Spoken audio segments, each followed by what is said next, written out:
Hello, this is David with His Print Media Ministries. This is a screen capture training video on what's called tiling. Tiling is a feature in Adobe Indesign CS5 that allows you to make signs even though you don't have what's called a plotter or wide format printer. And so what you see here in this picture is a prayer table that I set up in Santa Barbara, California.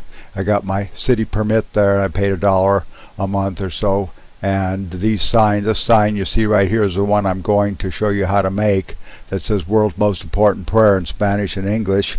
It's 33 inches wide and it's 23 inches high, and it has backer board, styrofoam backer board. So let's go to the next step is to show you some pictures, other pictures of the finished sign. And here's the sign here that before it was put on the backer board, or another one, and it's you can see it was also laminated. So if you look at, let's look at another one here and see if we can go this way. There's another one. That's a different, just the English. Let's go this way. There's another one. So these are the various signs that I made. Let's go to see if we can find another one here now. Here's a printer that I have that's an Epson 14 Artisan 1430. So that one will do 13 by 19. So if you have one of these printers, you can experiment with tiling with a larger size. So you can tile anywhere from something like letter size, legal size, or if you have one of these printers, you can tile on 12 by 18, or you can tile at 13 by 19. So we'll investigate that in a moment. And so I wanted to show you a picture that I had. I don't quite see it here, of what it looked like, the finished sign, and how it was sitting at my feet. So that's and then here's, when you're done, here's the laminator.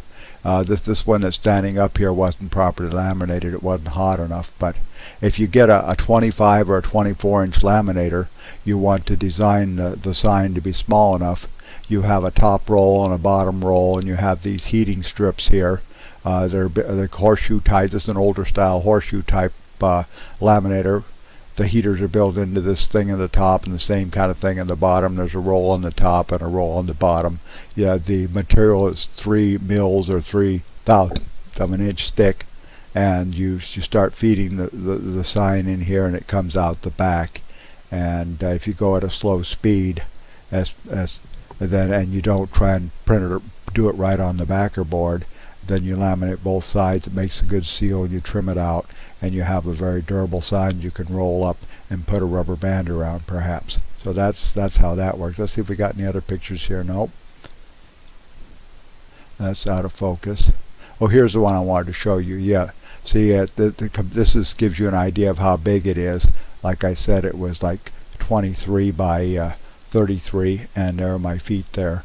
And another thing it shows you in this picture, if you look closely, you can see the tiles, which are 8.5 by 11 pieces of paper all assembled together. You got 1, 2, 3, 4, and then you've got 1, 2, 3, 4 going down. That means you got 16 sheets of letter-sized paper that are all trimmed and overlapped to make the sign, and by putting pieces of tape on the back. And so I'd like to show you one more picture here. This is what the tiling sign looks like when it's all the pieces are printed out before they're assembled. And so you've got your 16 pieces there. And then I'm going to show you another picture here.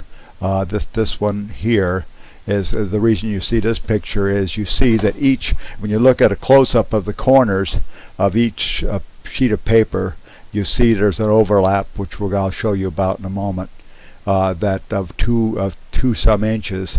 It gives the sheet strength when you overlap them, but in order to overlap, you have to trim off one side of each sheet, and maybe the top of each sheet. And so these are the printout trim marks. You've got a 3/16 of an inch here, no print area on your printer, and then you've got the trim marks. So you take your ruler and you decide which side you're going to trim off, and then you would cut it with a razor blade, and then you would be able to, this N here, so in other words, it's going to overlap properly. You're going to have to line up the letters, and you not just go by the crop marks, but you're going to actually how it looks, and that the letters are properly lined up together. And so with that, we're going to go to our document here, right here in Adobe InDesign CS5. You can see that the main lettering here is a something like a 185 red. I could do my swatches over here, bring my swatch palette over maybe, and you see over here that it looks like it's let's see if we it's a red color over here. It doesn't seem to show which red it is. And then we've got a black outline. The outline and the fill color are right up here, and we're under swatches in the corner. And then this is 110 point size CAC Moose font, and then the basic lettering here is 100 point. And then I want to cover some other thing here that you see is when you click on the whole text box that you made to put the type in, then you go up here to Object and you go down to Effects, and you see that I've got the drop. These are the effects, and you can see I put a drop shadow in there. And so you could have added a bevel and emboss, which I do sometimes. And when you see you've got all these different choices here, you kind of have to experiment.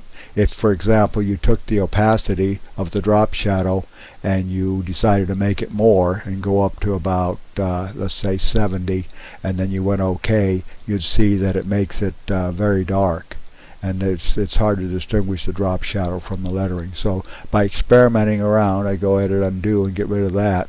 You can work with the effects and find out what's best for you. Now when you go to set up the document, you'd go to File and you'd go down here to Document Setup, and then you would you don't need facing pages, but you can see I typed in the width is 33 and the height is 24 inches, and you can see that it was a landscape and not a portrait. And then you type OK. Then the next step is to draw your text box starting up at the corner here. Let's get rid of, so you draw a text box like this, and you would also then you'd type in then you'd take your text tool over here and click right here, and it's trying to go up here. So what you do is you choose your 110 point, type in 110 point for this one up here, and then a person would pick the color over in the color swatches here. For example, pick a red, and then you would pick your CAC Moose down the list here. CAC Moose doesn't come on just any computer, so you might have to find it someplace. So let's see, CAC Moose, you pick that, and then you pick the type size here is not quite right. It has to be 110. And then you press enter, and now you've got your 110. And so what you do is you type in a W for the world, and then you want to put your outline on it. You would go across like this, go over here to the swatches palette and click on the outline, and then pick black here. And then over here in this other palette on some of the effects, you would be able to pick how wide you want the outline to be. So we did all that. So basically you've got the sign here that's 24 inches by 33 inches. And so we're going to go Edit Undo the last thing I did, and Edit Undo again. And now we're going to go to print this out. And so we go File and we go Print. And again, the reason I made it the size I did is so that it would fit on that card table, on the 3 sides of the card table, as required by the city to have a display. And so we see here you can see here that you've got your different overlapped pages, letter size pages here, and you can experiment with this. This is what you would do for your output here. As under setup, you could experiment. For example, I picked letter size for the best fit, but you could also try your legal size here, and you see legal size does a similar type thing.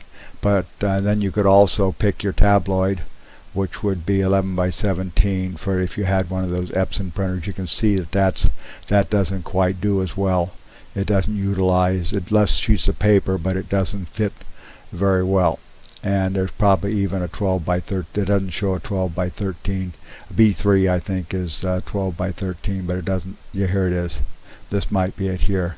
Yeah, that would allow you to use maybe 4 sheets or so, 12 by 13, but you've got left over there. So in my opinion, the best thing was to use the letter size sheet. It gave me the best with that. You see the overlap down here. I put 2.44 inches, and so I was able to cut off the edges, the side and the bottom or so, and match the sheets together, the 16 sheets, and line up the type so it looked straight and it looked even. And then I was able to put a piece of tape on the back, and so I was able to come up with the sign, and then I was able to laminate the sign.